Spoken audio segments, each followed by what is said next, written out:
Hello and welcome to my channel. My name is Sotonye Efiesimama and this is Today in History for the 27th of June. Right, so the year is 1542 and this guy called Juan Rodríguez Cabrillo set sail from the Mexican port of Navidad to explore the west coast of North America on behalf of the Spanish Empire. So essentially he was a Spanish explorer. So that's Juan Rodríguez, 1542 on this day. We head next to New Amsterdam, which is now called New York. On this day, in 1652,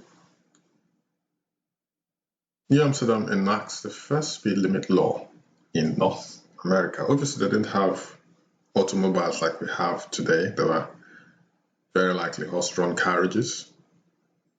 So the speed limit was 15 miles an hour, as you can see from this plaque.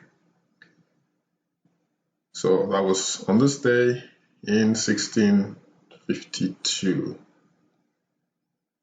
Let's move on to the year 1693. This is an interesting one.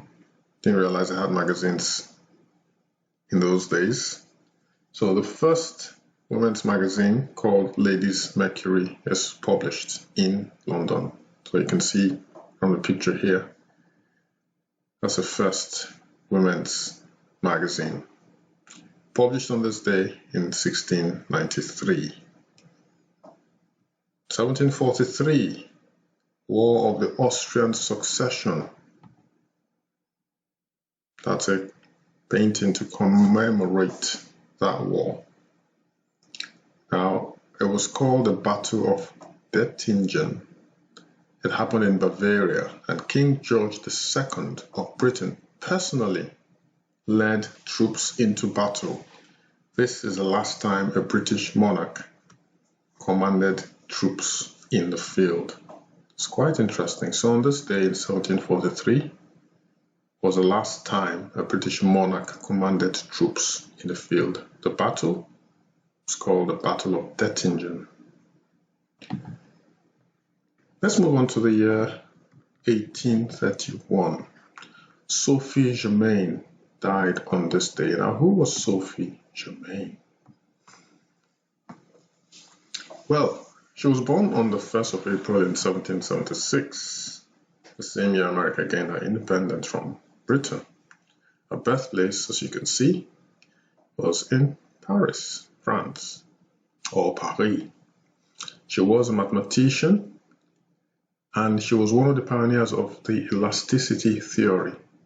Germain won the grand prize from the Paris Academy of Sciences for her essay on the subject titled Recherches sur la théorie des surfaces élastiques. I'm not very good in French, but I guess it means research on the theory of surface elasticity. Her work on Fermat's last theorem provided a foundation for mathematicians exploring the subject for hundreds of years later or after. Events in the life of Sophie Germain. She was the first woman to win a prize from the Paris Academy of Sciences for her paper on elasticity. We move on now to the United States. And it's Joseph Smith, Jr. He died on this day in 1844 at the young age of 38. And how did he die? He was shot. It was a gunshot. He was a religious leader and founder of the Latter-day Saints, or the Mormon Church. Born on the 23rd of December in 1805 in Vermont, Sharon, Vermont, USA. Died on this day in 1844 from gunshot wounds.